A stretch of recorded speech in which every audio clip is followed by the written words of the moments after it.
Hello everyone, this is Neha Tuniwal and today we are here again with a new chapter of the series जो हमने start किया था NCERT geography class 11 का, जिसका नाम था फंडामेंटल्स ऑफ फिजिकल ज्योग्राफी। ठीक है, हम चैप्टर 4 का कुछ पार्ट ऑफ सेक्शन कर चुके हैं। आज हम चैप्टर 4 फिनिश करेंगे। अभी इस सीरीज में ऑलरेडी 4 वीडियोस आ चुके हैं जो आप जाके देखिए, चेकआउट करिए। And we have tried our best कि हम आपको best on best information provide करें एनसीईआरटी का। सो आई होप आप लोगों का सपोर्ट ऐसे ही बना रहेगा। दो वी आर नॉट सपोर्टेड, अभी हमें उतना रिस्पॉन्स नहीं दिख रहा है जितना दिखना चाहिए, बट स्टिल ठीक है, दे रहा है दुरुस्त है। We are happy with the performance and all, and we expect the same from you कि आप ऐसे ही सपोर्ट करते रहे वाईएस को, और बाकी सारे प्लेलिस्ट जाके चेक करिए। शुरू करने से पहले आप ये देख लीजिए, आप वैश आईएएस को डायरेक्टली कांटेक्ट कर सकते हैं, जिसमें आप उन्हें फेसबुक पे कांटेक्ट कर सकते हैं, आप डायरेक्टली यूट्यूब पे कांटेक्ट कर सकते हैं, या फिर आप वैश आईएएस को मेल डाल सकते हैं, और बेस्ट रहेगा व्हाट्सएप पे कांटेक्ट करिए 7200681675। ठीक है, इस नंबर पे you can drop a text और आपको रिवर्ट में जैसे ही आपका लाइनअप होगा आपको रिप्लाई आ जाएगा।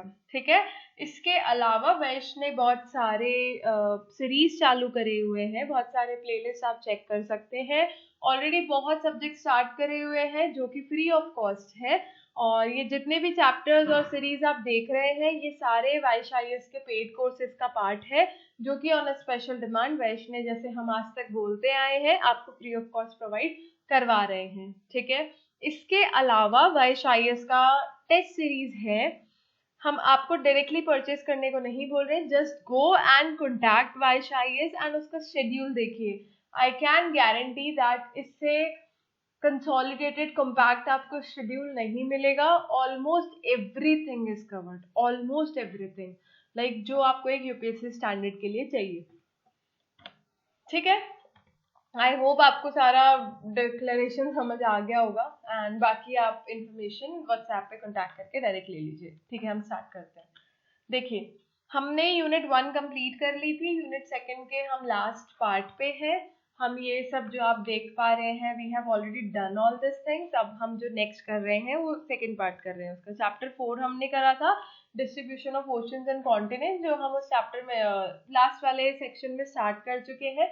अब जो है, अब हम इसका सेकंड पार्ट स्टार्ट कर रहे हैं। देखो, ऑलरेडी हम उसमें continental layer and oceanic crust हम ये सब पढ़ चुके हैं उसमें। ठीक है, इन डिटेल पढ़ चुके हैं, जो एनसीईआरटी लेवल का है वो सारा पढ़ चुके हैं। ठीक है, अब उसका जो सेकंड पार्ट है उस चैप्टर का, अगर आपने वो वीडियो नहीं देखा है तो आई वुड आस्क यू, इसको पॉज करिए और पहले वो इससे पहले वाला वीडियो जाके देखिए सीरीज का, क्योंकि अगर आपको वो समझ नहीं आएगा तो ये समझने में आपको थोड़ी सी डिफिकल्टी होगी, बट अगर आप कंटिन्यू करना चाहते हो तो दैट्स योर टेक।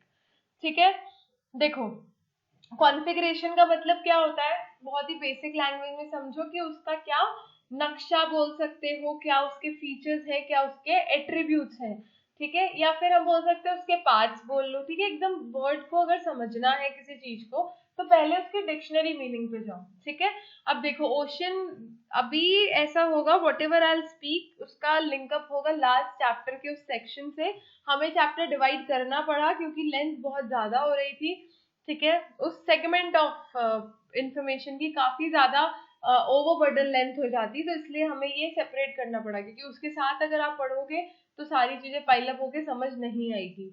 ठीक है, देखो, हम पढ़ेंगे ocean floor configuration. Ocean floor को कॉन्फ़िगरेशन मतलब हम उनको सेगमेंट करके उसको 3 मेजर डिविजन्स में डिवाइड किया है। अब 3 मेजर डिवीजन में कैसे डिवाइड किया है, on the depth as well as form of relief. Relief मतलब जो फीचर्स आपको दिखेंगे वो सब, और इन डिविजन्स का हमने नाम दिया है depth as well as form of relief, की कैसे रिलीफ फीचर्स बना रहे हैं वो, कैसे स्ट्रक्चर कैसा बन रहा है उसका। ठीक है, तो हमने इसको 3 डिविजन्स में डिवाइड किया है। First is continental margin, second is deep sea basins and third is mid oceanic ridges। ठीक है, अब ये आगे आप समझते जाओगे कि क्या क्या क्या क्या है। ठीक है, तो इन चीजों पे ध्यान रखना, continental margin, deep sea basins and mid oceanic ridges. अभी मार्जिन वर्ड याद रखना, बेसिन वर्ड याद रखना और मिड ओशनिक रिजेस वर्ड याद रखना। हम तीनों पे डिटेल में बात करेंगे अभी, ठीक है। कॉन्टिनेंटल मार्जिन क्या है? बेसिकली ट्रांजिशन है between continental shores and deep sea basin. देखो कॉन्टिनेंटल शोर जो होगा, शोर क्या होता है? वो जो किनारा है, ठीक है, और डीप सी बेसिन मतलब ये मान लो कॉन्टिनेंटल मार्जिन जहाँ पे कॉन्टिनेंट खत्म हो रहा है। एग्जैक्ट हम देखो कोई डेफिनेशन नहीं होती है, तो मेरे वर्ड्स पे मत जाना, एकदम ऑन एंड ऑन वर्ड्स पे मत जाना, क्योंकि कोई भी ऐसी फिक्स डेफिनेशन नहीं है कि 2 किलोमीटर बाद कॉन्टिनेंट बिल्कुल खत्म हो गया, नहीं, थोड़ा थोड़ा थोड़ा थोड़ा विद द पैसेज वो खत्म नहीं वर्ड हम यूज करेंगे, ठीक है। एक एग्जैक्ट डिफाइंड लोकेशन नहीं होती कि ठीक है इस फला लोकेशन में कॉन्टिनेंट खत्म, नो, ठीक है। तो अब ये देखो 3 चीजें याद रखने को मैंने बोला है, continental margin, deep sea basin और मिड ओशनिक रिजेस। देखो कॉन्टिनेंटल मार्जिन क्या है? ये ट्रांजिशन है, ट्रांजिशन मतलब इसके बाद कुछ और आ जाता है, ठीक है। अब क्या कॉन्टिनेंटल शोर और डीप सी बेसिन के बीच में, बेसिन यानी समझते हैं गड्ढा जैसा होता है जिसमें कुछ भरा हुआ हो, ठीक है, बेसिन है ना, ऐसे गोल आकार में नहीं, मतलब कुछ स्पेस रखने के लिए वैसे कर, ठीक है। These include continental shelf. Margin में क्या क्या है देखना, कॉन्टिनेंटल शेल्फ, अभी डेफिनेशन पढ़ो, मैं वापस आपको डायग्राम पे लेके आती हूँ। इसमें क्या क्या है? Continental shelf, continental slope, continental rise and deep oceanic trenches, ठीक है। और जो डीप ओशनिक ट्रेंचेस है ये क्या है? ये वो एरिया है which are of considerable interest जब आप ओशन और कॉन्टिनेंट्स की बात करेंगे, ठीक है। मतलब ट्रेंचेस हम बताएंगे आपको, डीप ओशनिक ट्रेंचेस क्या होते हैं, बट वो मेनली तब आएंगे जब आप ओशन एंड कॉन्टिनेंट्स की बात कर रहे होंगे। देखो हमने क्या बोला था, कॉन्टिनेंटल मार्जिन में 3 चीजें देखी थी, continental shelf, slope and rise and trenches. Shelf, slope and this will like something rise and trenches, ठीक है।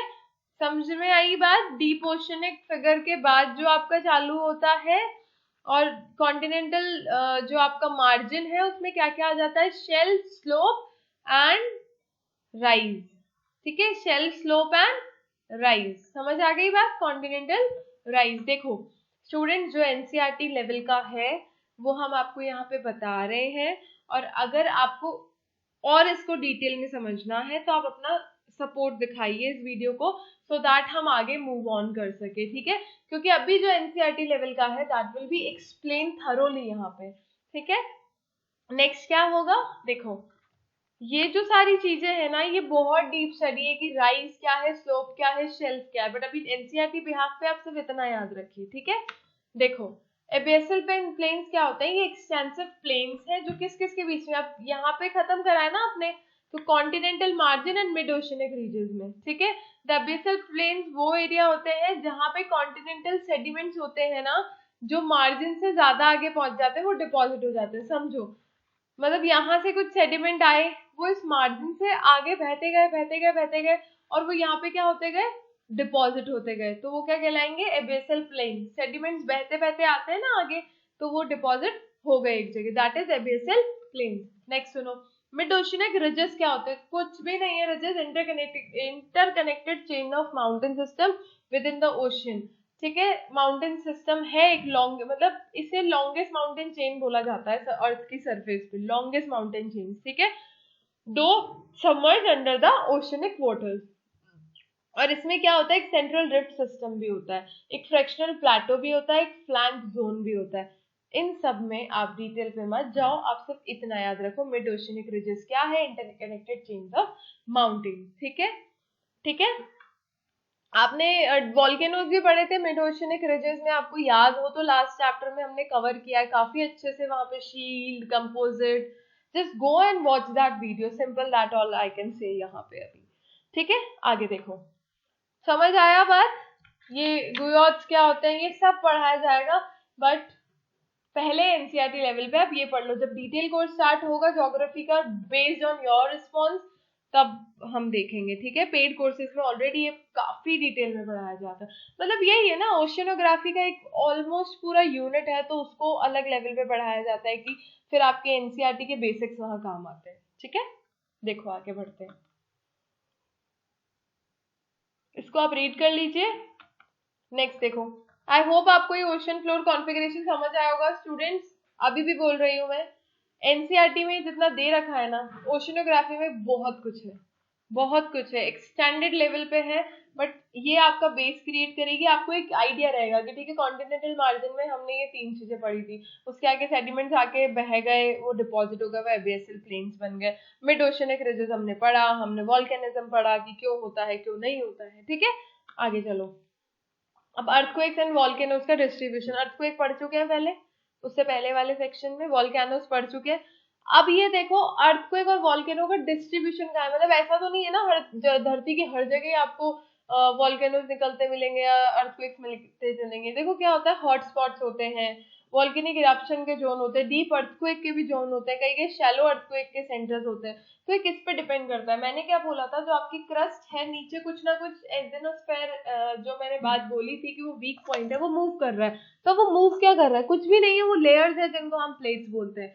कुछ है मेजर, कुछ है माइनर। मेजर जो है आपको वहां पे एकदम ड्रास्टिक सा कुछ देखने को मिल जाता है, शैलो मतलब बहुत एकदम हल्के से वॉल्केनो वाला रीजन जो है, तो वहां पे हम माइनर पे, माइनर मेजर किस बेसिस पे डिफाइन करते हो आप, कि उनका क्या योगदान है, वो कितना इफेक्ट करेगी, योगदान तो सही वर्ड नहीं होगा, बट वो क्या इम्पैक्ट डाल रही है। ठीक है, तो distribution of earthquakes and volcanoes. आगे चलो, आपने यहाँ पे डॉट्स देखे हैं, ये लाइन ऑफ डॉट्स देख रहे हो, एकदम लाइन बन के आ रही है ये डॉट्स की, ये लाइन देख रहे हो, don't go with the straight line, एकदम फ्लो, मतलब पैटर्न देखो, पैटर्न आई मीन यहाँ पे। ठीक है, आप पैटर्न देखो, देखो क्या होता है ना, हम अगर यहाँ पे कोई पिक्चर डाल रहे हैं या हम कोई ग्राफ डाल रहे हैं या फिर ऐसा कोई पिक्चर आपके सामने रखी, तो उसको एक बार ना पॉज कर लो या फिर उस पर टाइम स्पेंड करो, उस पिक्चर पे टाइम, बिलीव मी अभी आप थोड़ा सा टाइम ज्यादा दे लो एनसीईआरटी पे,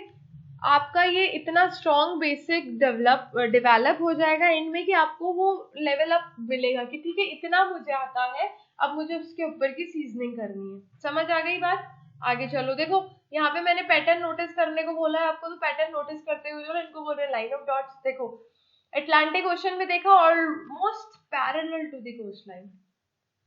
देखो यहाँ पे आप देखोगे ना, काफी चीजें आप देखोगे almost parallel, almost parallel.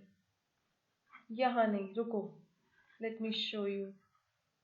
If I can have another diagram for you, I'll show you that. See this, ये S shape दिख रहा है आप लोगों को? तो इस चैप में नहीं है, but I'll show you this thing. ठीक है, और यहाँ देख लो आप एक बारी, almost parallel.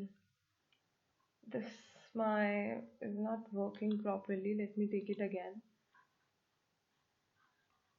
ठीक है, ठीक है, almost parallel to the coastline. समझ आ गया? चलो let's move on. Okay, just spend some good time on this picture and we'll move on. Chain of line of dots हो गए, चेन ऑफ अर्थक्वेक्स हो गई, चेन ऑफ वॉल्केनोज हो गई, रिंग ऑफ फायर मैं आपको समझाऊंगी। ठीक है, अभी देखो, हाँ देख लिया, अटलांटिक ओशन में ऑलमोस्ट पैरेलल, ऑलमोस्ट पैरेलल। ठीक है, यहाँ पे भी देखो आप पैरेलल दिखेगा आपको, थोड़ा सा पैटर्न दिखेगा, है ना? आ जाओ, ध्यान से देख लिया इसको, अब हम आगे बढ़ते हैं। देखो अब जो ये आपकी कोस्ट लाइन के पैरेलल हो रहा है ना, ये ऑलमोस्ट इंडियन ओशन तक एक्सपैंड होती जाएगा। देखो हो रहा है, इंडियन ओशन तक एक्सपैंड होते हुए जा रही है ये parallel to the coastline वाला जो है। ठीक है, आगे देखो, एंड ये बाइफिकेट भी हो जाती है आगे, एंड जहां जहां ये डॉट्स कोइंसाइड करेंगे, ठीक है, वहां पे आप मतलब ऑलमोस्ट आपको मिड ओशनिक रिजेस दिखेगी। और जो शेडेड बेल्ट है ना, जो दूसरा कॉन्सेंट्रेशन दिखा रहा है, वो एल्पाइन हिमालयन सिस्टम से वो हो रहा है, देखो कोइंसाइड होगा। शेडेड देखो, deep earthquake zones, shallow, hotspots, जो बड़े बड़े डॉट्स दिख रहे हैं ना, ये सब पढ़ेंगे अपन। आगे चलो, तो इन जनरल क्या होता है, जो अर्थक्वेक का फोकाई होता है ना, हमने फोकस पढ़ा था। ठीक है, ये शैलो डेप्थ पे हो रहा है, वेयरएज जो अल्पाइन हिमालयन बेल्ट है ना, ये रिम ऑफ पैसिफिक है, ये बहुत डीप है। ये जो आपको रिंग ऑफ फायर मिलेगा ना, यहाँ पे रिंग ऑफ फायर क्यों बोलते हैं, बहुत प्रोन एरिया है ये। ठीक है, तो ये क्या है आपका डीप सीटेड वंस है। ठीक है, और सेम आपको वॉल्केनोज में भी दिख जाएगा ये पैटर्न। देखो इस शीट पे आप नोटिस करना, यहाँ पे थोड़ा टाइम स्पेंड करना, उसके बाद ये रीड करना, ठीक है। ये जो इन्फॉर्मेशन है ये बेसिकली ये बोल रहा है कि आपका इंडियन ओशन की एक ब्रांच देख लो, वो ब्रांच देख लो, वो कोइंसाइड कर रही है। अल्पाइन हिमालय वाला बेल्ट जो है वो ज्यादा डीप सीटेड है, और आपका जो मिड ओशियनिक रीजन है वो शैलो है, ठीक है। आगे देखो, ये चीज समझ आएगी आप, आई गेस आप लोगों को, distribution of earthquakes and volcanoes. अब इस पिक्चर को भी देखो वापस, देखो मैंने ये पैटर्न क्यों फॉलो किया है, क्योंकि because I want you people to visualise the things, की चीजें देखो कि वो एक्चुअल में कैसे हो रही है। अगर देखो आई वांट यू पीपल की अपना रिस्पॉन्स अच्छा दो, बिकॉज ज्योग्राफी ऐसा सब्जेक्ट है कि मैं आपको काफी एनिमेशन दिखा के ये चीजें समझा सकती हूँ, ठीक है। यहाँ पे एक चीज देख रहे हो, ये चीज एक्सपैंड होती जा रही है, स्प्रेड होता दिख रहा है कुछ, लावा बोल लो, मैग्मा बोल लो, प्लेट्स बोल लो। यहाँ पे देखो, अब यहाँ नोटिस करो, कुछ स्प्रेड होता दिख रहा है, फैलता हुआ, हाँ दिख रहा है आई गेस। देखो ये है क्या एग्जैक्टली, दिस इज स्प्रेडिंग, किसकी, फ्लोर की, किसके फ्लोर की, सी की, तो this is sea floor spreading. आ जाओ, अब सी फ्लोर एक स्प्रेडिंग कंसेप्ट जो था ना, ये आपके हेस ने दिया था 1961 में, ठीक है। ये बेसिकली ना हाइपोथेसिस था, देखो कि इन्होंने मैग्नेटिक प्रॉपर्टीज ऑफ रॉक्स को एनालाइज किया मिड ओशनिक रिजेस के दोनों साइड से, और इन्होंने ये सी फ्लोर स्प्रेडिंग का एक हाइपोथेसिस दे दिया। इन्होंने क्या बोला था कि जो क्रेस्ट है ना अपना ओशनिक रिजेस का, उसमें से कांस्टेंट इरप्शन हो रहा है। अब वो जो कांस्टेंट इरप्शन होता है ना, कुछ निकल रहा है, वो एक छेद कर देता है, छेद ना रप्चर कर देता है ओशनिक क्रस्ट में, और नए लावा वेजेस उसमें क्या करते हैं, अड़ जाते हैं। वेजेस क्या होता है, वो अटक जाते हैं वहां पे। तो इससे क्या होता है ना, कुछ अटका दिया, लेट्स सपोज कि चलो हम एक एग्जाम्पल लेते हैं। एक क्लिप लेना, पिन होती है जो लेडी पिन होती है, ठीक है, जो भी उसे बोलते हैं, उसके बीच में आप एक रबर बैंड फंसाना, ठीक है, जो इरेजर होता है। तो आप देखेंगे वो जो उसके दोनों साइड्स है ना, वो उसको थोड़े थोड़े थोड़े थोड़े थोड़े टाइम बाद पुश करता रहता है, ठीक है। तो उससे दोनों साइड क्या होता है, न्यू लावा वेजेस, इसका वर्ड पे जाना है ना, कि वो बीच में फंस जाता है और वो दोनों साइड से उसको पुश करता रहता है, और इससे इसे क्या बोलते हैं, ओशन फ्लोर स्प्रेड हो रहा है। तो the younger age of oceanic crust as well as the fact that the spreading of one does not cause the shrinking of other. अब क्या हो रहा था कि अगर एक स्प्रेड हो रही है ना ओशनिक क्रस्ट, तो दूसरी श्रिंक नहीं हो रही। तो हेस ने यही सोचा कि जो ये ओशनिक क्रस्ट है ये जा कहाँ रही है, एक जा रही है, एक खत्म हो रही है, दूसरी स्प्रेड, मतलब एक तो हो रही है डिस्ट्रॉय, एक पे कुछ श्रिंक ही नहीं हो रहा, तो जा कहाँ रही है एग्जैक्टली, ठीक है। तो उन्होंने यही बोला कि ओशन फ्लोर जो होता है वो पुश हो जाता है due to volcanic eruption crest पे, और जो दूसरा होता है वो क्या होता है, सिंक हो जाता है। ये चीजें हम पढ़ेंगे आगे, एक टॉपिक आएगा देखो, divergent, convergent, divergent, transform, convergent, continental rift zone, ये हम पढ़ेंगे कि कैसे यहाँ पे आके आपका ये सिंक हो रहा है, ये नीचे जा रही है, ये ऊपर क्यों रह गया, ये दोनों एक ट्रांसफॉर्म बाउंड्री क्या होती है, डाइवर्जेंट में क्या होता है, ठीक है। अभी हम सब पढ़ेंगे, देखो। अब concept of C floor spreading मैंने बताया, हेस वाली बात 1961 की, इरप्शन हुआ, रप्चर हुआ, वेजेस हो गया, ठीक है। अब देखो, जब ओशन फ्लोर की मैपिंग करी गई और पैलियोमैग्नेटिक स्टडी करी गई रॉक की, कहां से, ओशन के रीजन से, तो उसमें कुछ फैक्ट्स नजर आए। फैक्ट्स यानी कुछ एकदम परफेक्ट बातें नजर आई, ठीक है। ये बोला गया कि जो मिड ओशनिक रिजेस है ना, उसके आसपास वॉल्केनिक इरप्शन कॉमन है, और ये बहुत ज्यादा अमाउंट में लावा लेके आते हैं सरफेस पे, ठीक है। और क्या पता चला, जो क्रेस्ट है ना उसके रॉक्स जो है आसपास, मतलब जैसे 1 किलोमीटर पे ये 1 किलोमीटर पे वो है ना, ऐसे चलती गई। लेट्स फॉर एग्जांपल यहाँ वॉल्केनिक निकला तो 1 यहाँ, 1 यहाँ, फिर 1 यहाँ और 1 यहाँ, मतलब ये इक्विडिस्टेंट हो गई, ठीक है, either side of the crest. Crest मैंने बताया था वॉल्केनिज्म में पढ़ना, उसको जाके है ना, आपको सब समझ आएगा, ठीक है। उसमें remarkable similarities I in terms of period of formation, chemical composition, magnetic properties. और जो रॉक्स क्लोजर थी मिड ओशनिक रीजन में, वो यंगेस्ट है, ऑफकोर्स सी बात है। फॉर एग्जाम्पल यहाँ पे कुछ है, तो यहाँ इसके जस्ट पास वाली चीजें तो क्लोजेस्ट होगी, दूर जो चली गई वो कैसे क्लोजेस्ट होगी, ठीक है। और जो सेडिमेंट्स है ओशन फ्लोर पे वो बहुत थिन है, ठीक है। साइंटिस्ट क्या एक्सपेक्ट कर रहे थे कि अगर ocean floor was an old age continent to have a complete sequence of sediments for a period of much longer duration. तो अब ये माना जाता है कि वो जो कॉलम है ना उसके आसपास वो 200 मिलियन पुराने हैं, ठीक है। और जो डीप ट्रेंचेस है ना उसमें डीप सीटेड अर्थक्वेक के अकरेंस है, वाइल मिड ओशनिक रिजेस में फोकाई है वो शैलो है, ठीक है। तो डीप ट्रेंचेस में क्या है, डीप सीटेड अर्थक्वेक्स है, और जो आपका मिड ओशनिक रिजेस है उसमें क्या है, क्वेक फोकाई काफी शैलो है। आई होप आपको ये समझ आया होगा कि हम किसकी बात कर रहे हैं। You can watch this video again, ठीक है। Watch it. Sea floor spreading, Hess, कुछ facts, equidistance rocks, lava, mid oceanic ridges and all, ठीक है। आई होप आपको ये समझ आया होगा। देखो अब प्लेट टेक्टोनिक्स क्या होता है। अब जैसे कि आपके सी फ्लोर का वो आया कंसेप्ट, ठीक है, तो वैसे ही एक और चीज आई इंटरेस्ट में कि अभी distribution of oceans and continent को तो वापस ध्यान पे दो। तो 1967 में मैकेंजी एंड पार्कर ने और मॉर्गन ने भी इंडिपेंडेंटली क्या किया कि आइडियाज को कलेक्ट किया और एक नया कंसेप्ट निकाल दिया जिसका नाम था प्लेट टेक्टोनिक। अब टेक्टोनिक प्लेट क्या होती है, कुछ भी नहीं, लिथोस्फेयर का जो सेगमेंट है ना वो टेक्टोनिक प्लेट है, ठीक है।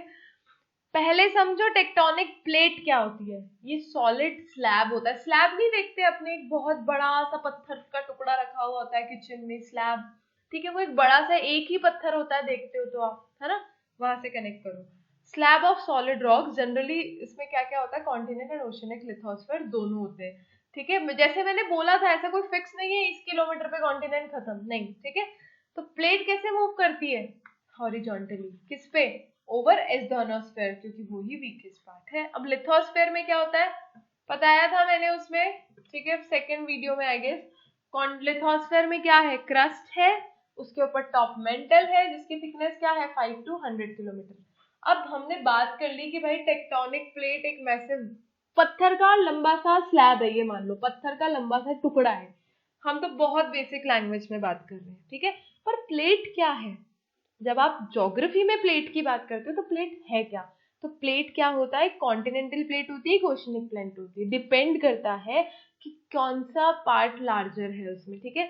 पैसिफिक प्लेट क्या है, ओशनिक प्लेट है। यूरेशियन प्लेट क्या है, कॉन्टिनेंटल प्लेट है, ठीक है। तो जो थ्योरी है ना आपके प्लेट टेक्टोनिक की वो ये बताती है कि जो अर्थ की लिथोस्फेयर है ना ये 7 मेजर और सम माइनर प्लेट्स में डिवाइडेड है। मतलब अपनी जो पूरी ये अर्थ लिथोस्फेयर वाला सेक्शन है, अर्थ का ध्यान रखना, अर्थ का जो लिथोस्फेयर वाला सेक्शन है उसमें 7 मेजर प्लेट्स है और बाकी छोटे मोटे तो है, ठीक है। और मेजर प्लेट्स के अराउंड आसपास क्या होगा, रिजेस होंगे, माउंटेन्स होंगे, फॉल्स होंगे, यही सब होगा। तो प्लेट टेक्टोनिक का कंसेप्ट समझ आया कि जो टेक्टोनिक प्लेट है वो मैसिव स्लैब है जो घूमता रहता है, वो कॉन्टिनेंटल भी हो सकता है, वो ओशनिक भी हो सकता है, ठीक है। आगे बढ़ो, देखो कन्वर्जन प्लेट बाउंड्री मतलब प्लेट्स एक दूसरे में कन्वर्ज हो रही है। ये बहुत डिटेल टॉपिक में पढ़ना पड़ेगा, इस यहाँ पे सिर्फ ये बेसिक बताया गया, सिर्फ basic, mark my words, mind my words, ये सिर्फ बेसिक बताया गया है। ये अपने आप में एक बहुत बड़ा और बहुत इंटरेस्टिंग टॉपिक है, बिलीव मी। आप अपना रिस्पॉन्स दिखाइए, वाइश आईएएस आपको सब फ्री ऑफ कॉस्ट प्रोवाइड करवाएगा डिपेंडिंग अपॉन योर रिस्पॉन्स, ठीक है। आगे चलो, कन्वर्जन मतलब जो कन्वर्ज हो रही है। अब इसमें ये भी पता चलता है कि कौन सी कंस्ट्रक्टिव होती है, कौन सी डिस्ट्रक्टिव होती है, कौन सी से कुछ फिगर बनता है, कुछ रिलीफ बनता है, सॉरी, और कौन सी से कोई रिलीफ डिस्ट्रॉय होता है। तो ये हम डिटेल में पढ़ेंगे। अभी for this point of time आप बेसिक समझिए, divergent plate boundary, transform plate boundary. ये जो एनसीईआरटी हमने स्टार्ट की है ना, ये किसी भी कॉम्पिटिशन एग्जाम के बेसिक्स के लिए पढ़ सकते हैं, किसी भी जिसमें ज्योग्राफी का सेक्शन है उसमें आप ये पढ़ सकते हैं, नो मैटर वो कौन सा एग्जामिनेशन है, क्योंकि यहाँ पे बहुत बेसिक्स में हमें प्रॉपरली इंस्ट्रक्ट किया गया कि you have to start from zero. Vaish IAS आपको इसीलिए बेस्ट ऑन बेस्ट ट्राई करता है, बेस्ट ऑफ एजुकेशन डिलीवरी, ठीक है। आगे बढ़ो, हमने यहाँ बात करी थी प्लेट में कि आपके पास 7 मेजर प्लेट्स और बहुत माइनर प्लेट्स है। माइनर को हम पहले देख लेते हैं, ठीक है, हम पहले मेजर देख लेते हैं। मेजर में हमने 7 बात की थी, ठीक है। Antarctica and surrounding ocean plate दिख गई, इज इट विजिबल? देखो, ठीक है। देखो अपने मेजर मेजर कॉन्टिनेंट देख लो तुम तो पहले। नॉर्थ अमेरिकन प्लेट, अब इसमें क्या क्या आएगा? वेस्टर्न अटलांटिक फ्लोर आ जाएगा, वेस्टर्न अटलांटिक फ्लोर अटलांटिक को टच करती है। और साउथ अमेरिकन प्लेट इसके साउथ में, ठीक है, करेबियन आइलैंड्स, ये वाला सेक्शन, ठीक है।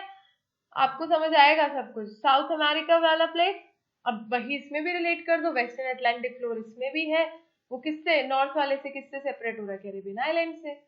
देन आती है आपकी पैसिफिक प्लेट, जिससे पैसिफिक ओशन वाली Pacific plate, Indian Australian plate, ठीक है, न्यूजीलैंड प्लेट भी बोलते हैं इसको, है ना।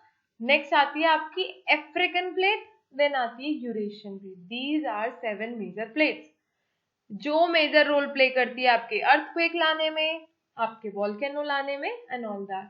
अगेन बहुत डिटेल टॉपिक है, एक एक प्लेट का मूवमेंट समझाया जाएगा, बट बिफोर दैट आपको थोड़ा ध्यान देना पड़ेगा। आ जाओ आगे, ये आप देख लीजिएगा, फुजी प्लेट, कैरोलिना प्लेट। हाँ, डू वन थिंग, आज जाके आप एटलस उठाना, उसमें पूरा आपको एक प्रॉपर डायग्राम मिल जाए, इसका मैप मिल जाएगा, जिसमें आप मेजर और माइनर प्लेट्स देख सकते हैं, ठीक है। आगे बढ़ते हैं। अब देखो एक बात है कि ये जो प्लेस है ऐसा तो है नहीं कांस्टेंट है, क्योंकि कुछ ना कुछ हमें चेंज देखने को मिलता है, ठीक है। और हमने क्या बोला था, वेगनर ने क्या बोला था, it is not the continent that move, continent की प्लेट्स मूव करती है, ठीक है। और moreover it is noted the plate without exception पास से मूव करती आई और मूव आगे करती भी रहेगी, ठीक है। तो वेगनर ने सोचा था कि कॉन्टिनेंट जो है ना वो एक सुपर कॉन्टिनेंट में था, पेंजिया पेंथालास हमने पढ़ा था। तो लेटर डिस्कवरी ने ये बताया कि जो कॉन्टिनेंटल मास है ना, जो प्लेट्स पे रखा हुआ है, वो पूरे टाइम जोलॉजिकल पीरियड में घूमता ही रहता है। और Pangaea was the result of converging. आप ये देखेंगे इंडियन प्लेट को नोटिस करना आप अभी आगे, वो पहले कहाँ थी, घूमती घूमती वो कहाँ आ गई, ठीक है। तो साइंटिस्ट ने यही बोला था कि जो हर कॉन्टिनेंटल लैंड मास है ना, वो अलग अलग जगह था, ठीक है। ये आप देखना। अब टाइप्स ऑफ प्लेट बाउंड्री मैंने क्या बोला था, डाइवर्जन को आप बोलोगे constructive, when a new crust is generated. Plates क्या, डाइवर्जन का मतलब क्या होता है, बेसिकली अलग अलग जाना। तो जब वो अलग अलग होगी तो न्यू क्रस्ट आएगी। और the sides where plates move away from, उन्हें क्या बोलते हैं, स्प्रेडिंग साइड्स, ठीक है। मिड अटलांटिक ओशन में आपको ये दिख जाएगा। आप देखो यहाँ आ जाओ फटाफट से, I won't take much of your time, just see this. Divergent plate boundary मतलब अलग हो रही है, तो यहाँ पे कुछ कंस्ट्रक्शन भी होता है। बहुत सिंपल सी बात है ना, दो चीजों को भिड़ाऊंगी, यहाँ पे कुछ ना कुछ टूटेगा, डिस्ट्रक्टिव होगा, ठीक है। ऐसे याद रखना, अपोजिट से अपोजिट, अपोजिट से अपोजिट, सीडी सीडी। कन्वर्जेंट है तो डिस्ट्रक्टिव होगा, डाइवर्जेंट है तो कंस्ट्रक्टिव होगा। With the time, with the revision सब याद हो जाएगा। अभी मेन फोकस है आप अपना इस पे सपोर्ट दिखाइए और रिस्पॉन्स दिखाइए कि आप एटलीस्ट आप इससे कुछ फायदा उठा पा रहे हैं। आ जाओ आगे। कन्वर्जन प्लेट बाउंड्री मैंने आपको वैसे ही बता दिया। इसका एक पॉइंट है कि ओशन कॉन्टिनेंट भी होती है, ओशन ओशन भी, sorry ocean continent, continent continent, ठीक है, ओशन ओशन, समझ आया। ट्रांसफॉर्म प्लेट बाउंड्री जो ऐसे मूव करती है एक दूसरे से, ठीक है। तो ना इसमें क्रस्ट प्रोड्यूस होती है ना डिस्ट्रॉय होती है, हॉरिजॉन्टली एक दूसरे से मतलब स्लिप होती रहती है एक दूसरे पे, ठीक है। समझ आई इतनी बात? आगे देखो, ये देखो एक पॉइंट मैंने इसलिए डाला हुआ है कि कुछ छूटे ना, ठीक है। क्या होता है ना, बच्चों को ये रहता है कि अगर आपने एक पॉइंट छोड़ दिया तो दे फील लाइक कि नहीं कुछ छोड़ दिया। तो आप इससे लेवल समझ सकते हैं कि भाई शायद आपको हेड टू टो एक एक चीज कवर करवा के देगा जितनी जिसकी इंपॉर्टेंस होगी। तो आप एक बार ये भी देख लो, जो मैग्नेटिक फील्ड होती है ना, जो मिड ओशनिक रिज के पैरेलल है, वो रेट डिफाइन करती है आपका प्लेट मूवमेंट कि कितनी मैग्नेटिक फील्ड है। और ये अलग अलग होती है। जो अटलांटिक आर्टिक रिज देखेंगे ना आप, एकदम टॉप मोस्ट पोल वाला, उसकी स्लोएस्ट रेट है। और जो ईस्ट पैसिफिक राइज है ना नियर ईस्टर आइलैंड, ये जब हम आपको वर्ल्ड ज्योग्राफी कवर करेंगे वाइशाइस, तब आपको पूरा जब वो पढ़ाएंगे तब आपको समझ आ जाएगा कि कौन सी लोकेशन कहाँ है, ठीक है। तो उसकी हाईएस्ट है, इसकी लोएस्ट है, देख लो। फोर्स ऑफ प्लेट मूवमेंट, ये हमने बताया हुआ है कि सी फ्लोर स्प्रेडिंग यूनिफाइड जो है, उसने बोला है कि जो सरफेस ऑफ अर्थ है और इंटीरियर ऑफ अर्थ है वो ना ही तो स्टैटिक है ना ही मोशनलेस है, ठीक है, बट वो डायनेमिक है। तो फोर्स ऑफ प्लेट देख लो, ठीक है।